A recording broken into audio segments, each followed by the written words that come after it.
Hi, so here I just want to briefly discuss what we'll be doing in terms of programming, why we're studying programming, what it's all about, and how you can be successful at programming in this class. So you may be wondering what you've gotten yourself into. We've been doing spreadsheets for the last 2 weeks, and now we're going to start working on programming. And basically what we'll be doing in studying programming is using something called media computation. And media computation just means that we're going to take common media, which could be images, sound files, videos, that sort of thing. In our case, we're going to be working with images, and we'll be doing some things, kind of the sorts of things that you might do, say, in a program like Photoshop. And so we'll be looking at how images are stored. We'll be manipulating them, changing the colors, making them grayscale and negative, and rotating them and that sort of thing.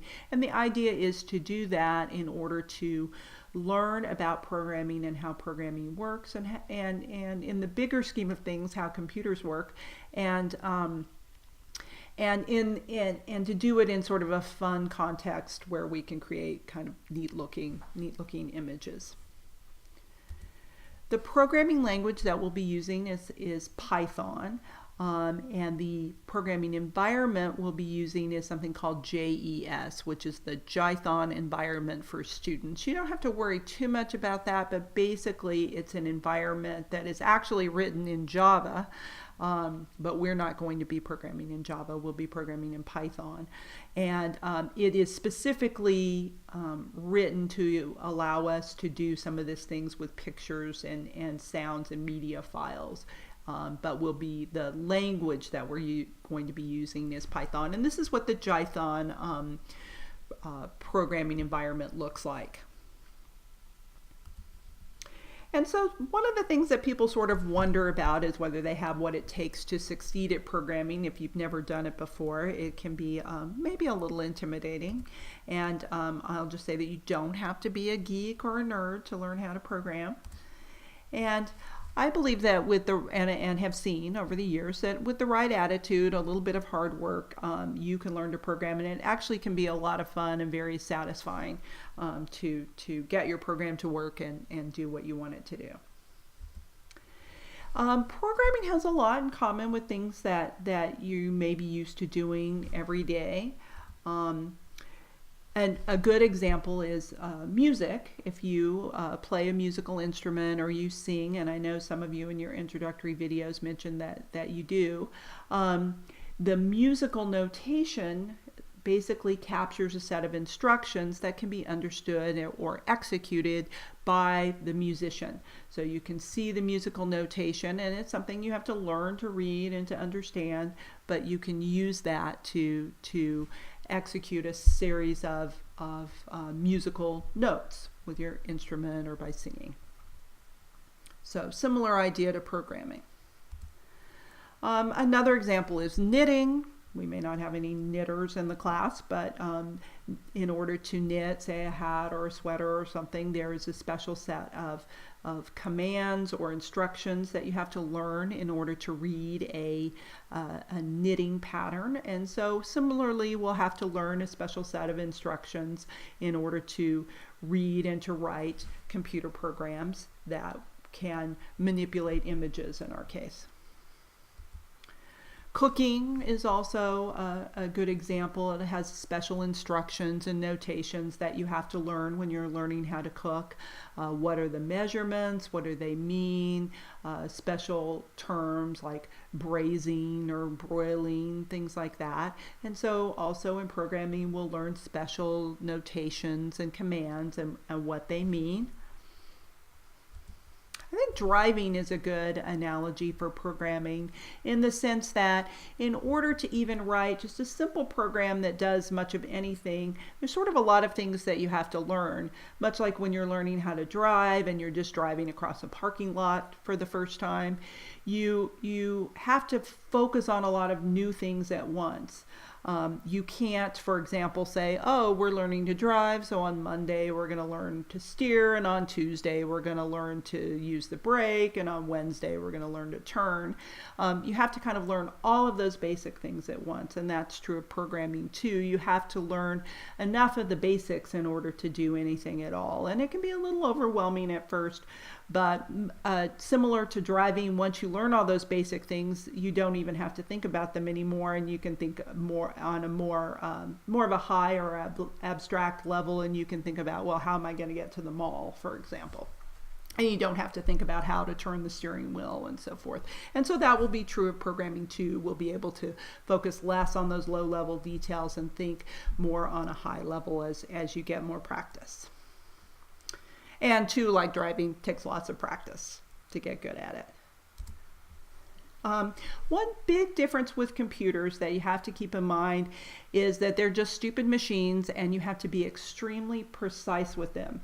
And this can be a little bit frustrating. So unlike when you're learning a natural language, so when a little kid or even an adult is learning a new language, initially other people are very forgiving. So if a little kid says, "Me want cookie," you don't say, "I'm sorry, the syntax of your sentence is incorrect. You can't have a cookie." You say, "Yay, he wants a cookie," and you are less picky with somebody who's just learning a new language than you might otherwise be with somebody who should know it well. And computers aren't like that. They assume everybody is an expert and knows exactly how things should be from the very beginning. So that can be a little difficult.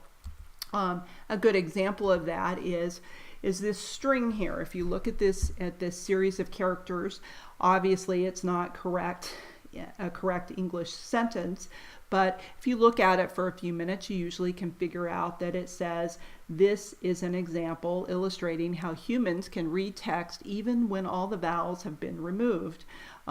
Computers can't do that. If you leave one letter out or one comma or one semicolon, your program won't work. And so it's not going to automatically correct or fix things if you don't type them in correctly. Another example is that things have to be done in the right order, and they have to be done very precisely. If you've ever done that experiment where maybe at a camp or in class, the teacher or the counselor stands at the front of the room with a loaf of bread and some peanut butter and a knife and says, "Okay, tell me how to make a peanut butter sandwich." And somebody will maybe shout out, "Put the peanut butter on the bread." And the teacher or counselor will do literally what they've told them to do and put the peanut butter on the bread. And so this is an example of how computers work. You tell them what to do, and that's exactly what they do. And if you leave out steps or you aren't precise, it's not going to work correctly. And so because of this, programming can be a little bit frustrating, and particularly in the beginning. And I think one of the things that you have to do is try to have the right attitude about programming.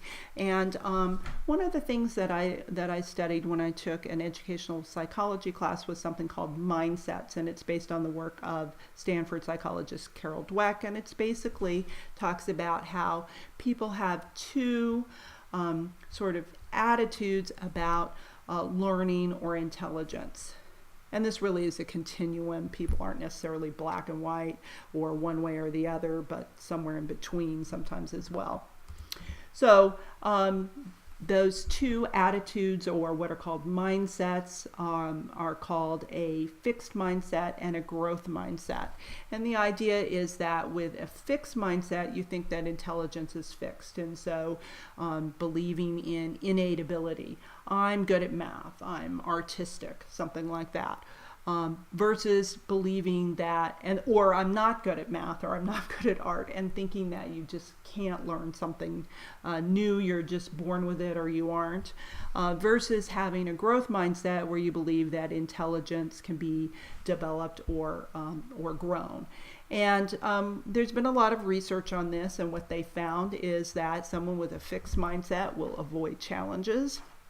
Growth mindset will embrace challenges. Fixed, give up easily. persist in the face of setbacks if you have a growth mindset. See effort as a path to mastery if you have a growth mindset.